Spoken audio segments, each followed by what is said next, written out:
स्वागत है आप सभी का हमारे चैनल एजुकेशनल रिसर्च पर। और आज हम क्लास 12 ज्योग्राफी यानी भूगोल के महत्वपूर्ण 25 प्रश्नों को हल करेंगे। साथ ही आप लोग को बता देना चाहते हैं कि ये मॉडल सेट नंबर 1 है और ये जैक बोर्ड के द्वारा जारी किया गया है। तो प्रश्न संख्या 1 की ओर हम चलते हैं। प्रश्न संख्या 1 क्या कह रहा है कि संभववाद की अवधारणा में किस घटक को ज़्यादा महत्वपूर्ण माना गया है। संभववाद की अवधारणा में किस घटक को ज़्यादा महत्वपूर्ण माना गया है। तो बच्चों, ऑप्शन यहाँ पे दिया गया है मानवीय घटक, प्राकृतिक घटक, मानवीय एवं प्राकृतिक घटक दोनों, और इनमें से कोई नहीं। तो प्रश्न संख्या 1 का हमारा सही आंसर हो जाएगा मानवीय घटक को संभववाद की अवधारणा में सबसे ज़्यादा महत्वपूर्ण माना गया है। तो इस तरह से ऑप्शन नंबर ए इसका करेक्ट आंसर होगा। प्रश्न संख्या 2 कह रहा है कि मेगानगर की जनसंख्या कितनी होती है। बच्चों, मेगानगर की जनसंख्या कितनी होती है। तो मेगानगर की जनसंख्या जो होती है वो 50 लाख से अधिक होती है। उसे हम लोग कहते हैं महानगर भी कहते हैं, यानी ऑप्शन नंबर 20 का करेक्ट आंसर होगा। प्रश्न संख्या 3 की ओर चलते हैं। प्रश्न संख्या 3 कह रहा है विश्व में सर्वाधिक जनसंख्या केंद्रित है। विश्व में सर्वाधिक जनसंख्या केंद्रित है तो कहाँ पे केंद्रित है। मैदानों में केंद्रित है, यानी कि ऑप्शन नंबर 20 का करेक्ट आंसर हो जाएगा। पूरे विश्व में सबसे अधिक मात्रा में मैदानी क्षेत्र में जनसंख्या निवास करते हैं। आप लोग इसे नोट कर लीजिएगा। वहीं प्रश्न संख्या 4 कह रहा है कि भारतीय जनगणना इतिहास में किस वर्ष को ग्रेट डिवाइड की संज्ञा दी गई है। काफ़ी अच्छा प्रश्न है और इस प्रश्न का ऑप्शन दिया गया 1911, 1981, 1951, 1921। तो बच्चों, प्रश्न संख्या 4 का जो हमारा सही आंसर हो जाएगा ऑप्शन नंबर डी के साथ चला जाएगा 1921 ईस्वी।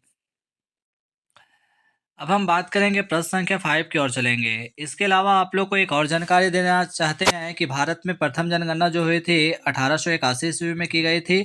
इसके अलावा स्वतंत्र भारत का प्रथम जनगणना जो हुआ था 1951 ईस्वी में हुआ था। प्रश्न संख्या 5 कह रहा है कि मानव विकास की अवधारणा निम्नलिखित में से किस विद्वान की देन है। तो बच्चों, मानव विकास की अवधारणा देने वाला उस वैज्ञानिक का नाम है डॉक्टर महबूब उल हक, जो कि ऑप्शन नंबर बी में दिया गया है। तो बी हमारा करेक्ट आंसर हो जाएगा।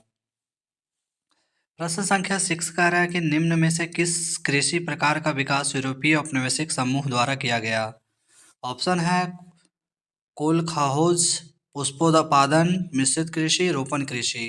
तो बच्चों, प्रश्न संख्या 6 का जो हमारा सही आंसर हो जाएगा ऑप्शन नंबर डी के साथ चला जाएगा, रोपण कृषि के साथ चला जाएगा। इसी तरह प्रश्न संख्या 7 कह रहा है कि हर्टिकल्चर किसके उत्पादन से संबंधित है। हर्टिकल्चर किसके उत्पादन से संबंधित है। तो प्रश्न संख्या 7 का जो करेक्ट आंसर होगा ऑप्शन नंबर डी के साथ चला जाएगा, फल और सब्जी से।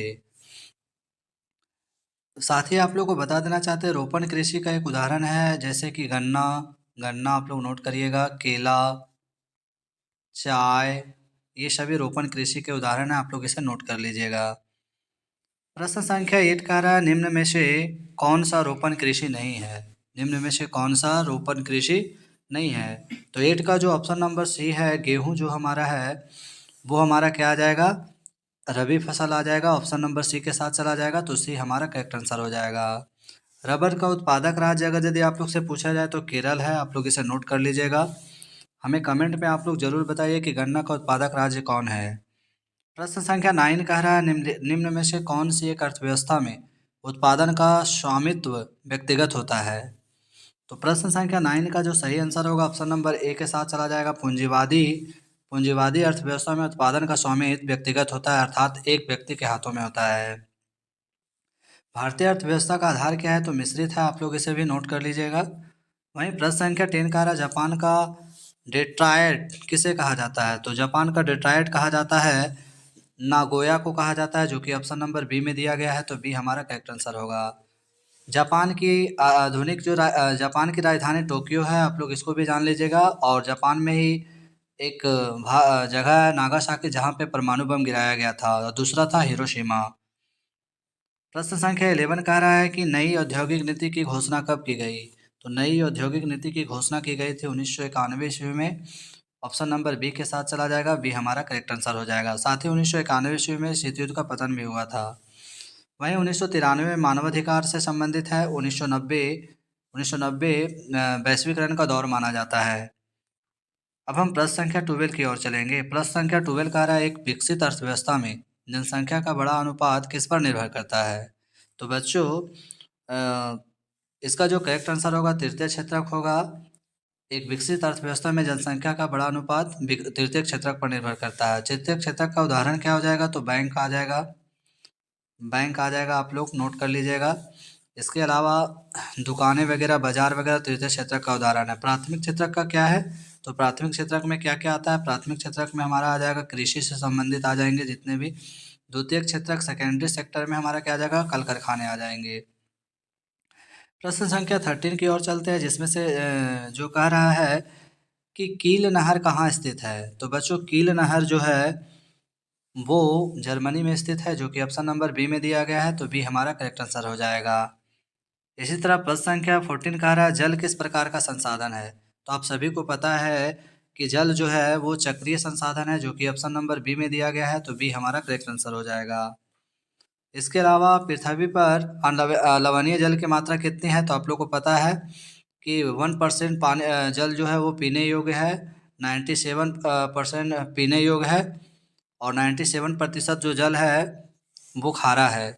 इसके अलावा 1.5% जो हमारा जल है वो अंटार्कटिका में बर्फ़ के चादर के रूप में बना हुआ है।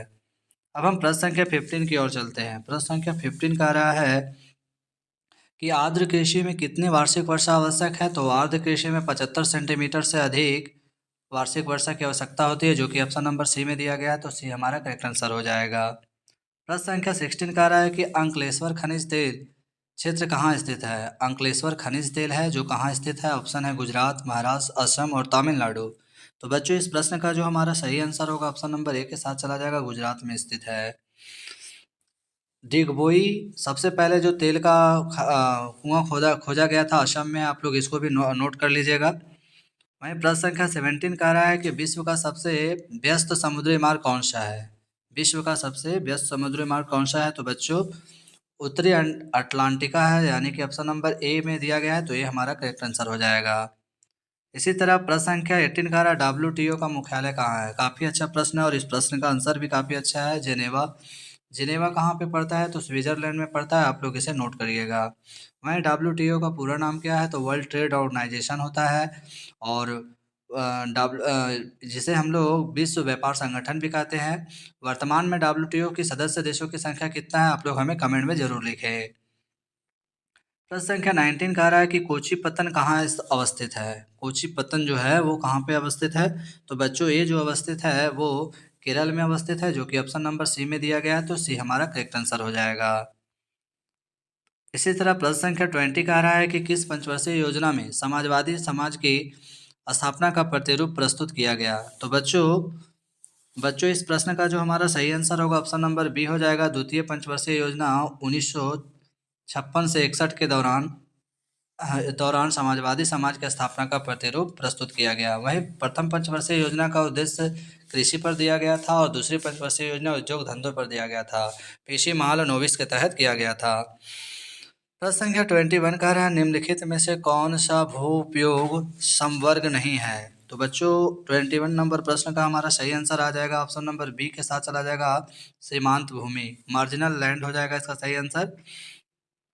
प्रश्न संख्या 22 कह रहा है कि जल संसाधनों का संरक्षण क्यों जरूरी है। तो आप लोग को पता है कि जल अनुपलब्धता से बचने के लिए, निरंतर बढ़ती मांग के लिए, स्थानिक और ऋतुगत असमानता के कारण, उसके बाद कह रहा है कि इनमें से सभी, तो ये सभी कारण से जल का हमें संरक्षण करना जरूरी है, और जल हमारे लिए, जल ही हमारा जीवन है। प्रश्न संख्या 23 कह रहा है हजीरा विजयपुर जगदीशपुर गैस पाइपलाइन किस राज्य से होकर नहीं गुजरती है। काफ़ी अच्छा प्रश्न है और इस प्रश्न का सही आंसर हो जाएगा महाराष्ट्र। हजीरा विजयपुर जगदीशपुर गैस पाइपलाइन जो है वो महाराष्ट्र राज्य से होकर नहीं गुजरती है। प्रश्न संख्या 24 कह रहा है कि किस औद्योगिक नीति में उदारीकरण, निजीकरण और वैश्वीकरण को बढ़ावा दिया गया है। तो वैश्वीकरण, निजीकरण, उदारीकरण को बढ़ावा दिया गया है 1991 में दिया गया है, जो कि ऑप्शन नंबर ए में दिया गया है, तो ये हमारा करेक्ट आंसर होगा। साथ ही आप लोग को बता देना चाहते हैं हरित क्रांति के बारे में भी आप लोग को प्रश्न पूछा जा सकता है। तो हरित क्रांति का दशक था 1960 से 70, और इस दशक के दौरान में गेहूं और चावल में दोगुना वृद्धि हुई थी। कहाँ पे, पंजाब और हरियाणा जैसे राज्यों में। लास्ट प्रश्न कह रहा है कि द लिमिट टू ग्रोथ के लेखक कौन है। अच्छा प्रश्न है और ये लास्ट प्रश्न है। आप लोग का कुल 25 प्रश्न ही पूछे जाएंगे फाइनल एग्जाम में, जबकि 45 नंबर का जो आप लोग का होगा सब्जेक्टिव टाइप का प्रश्न पूछे जाएंगे। तो ऑप्शन नंबर बी के साथ चला जाएगा। द लिमिट टू ग्रोथ के लेखक है मीडोज है, जो कि ऑप्शन नंबर बी में दिया गया है, तो बी हमारा करेक्ट आंसर हो जाएगा। तो इस तरह से हमने बहुविकल्पीय प्रश्न को हल कर लिए हैं। अब सब्जेक्टिव प्रश्न क्या दिए, सब्जेक्टिव जो हमारा प्रश्न होंगे इसमें 45 यानी कि 45 अंक के होंगे और इसमें भी हमारा 1.5 घंटा का समय दिया जाएगा। तो कुल प्रश्नों की संख्या 23 होगा, आप लोग देख सकते हैं, जहाँ कि 1 से 9 तक हमारा वेरी शॉर्ट टाइप का आंसर होगा और 10 से 17 तक लघु उत्तरीय प्रश्न, वहीं 18 से 23 दीर्घ उत्तरीय प्रश्न पूछे जाएंगे, जिनका 5 अंक का निर्धारित किए जाएंगे। तो सबसे पहले दिया गया मानव भूगोल को परिभाषित करें, तो आप लोग को पता ही है मानव भूगोल के बारे में। मानव विकास के 3 बुनियादी आयाम कौन कौन से हैं। चलवासी पशुचारण से आप क्या समझते हैं। स्वामित्व के आधार पर उद्योग का वर्गीकरण कीजिए। वहीं तृतीय क्रियाकलाप से आप क्या समझते हैं। सुएज नहर किन दो सागरों को जोड़ती है। जनसंख्या वृद्धि को परिभाषित करें। फसल शास्त्र गहनता से क्या तात्पर्य है। भारत के पूर्वी तट पर किन्हीं 4 पत्तनों के नाम लिखें। तो सब अच्छे से प्रश्न हैं, इन सभी प्रश्नों को आप लोग अच्छे से बनाइए। प्रवास के प्रतिकर्ष के बारे में पूछा गया है। भारत में पाइपलाइन परिवहन के 5 लाभ को बताए पूछ रहे हैं। इस तरह से ये सभी प्रश्न जो है आप लोग को बनाने हैं। तो नेक्स्ट वीडियो में हम सब्जेक्टिव से संबंधित भी प्रश्न आप लोग के लिए लेकर आएंगे। आज के लिए बस इतना ही। जय हिंद, जय भारत।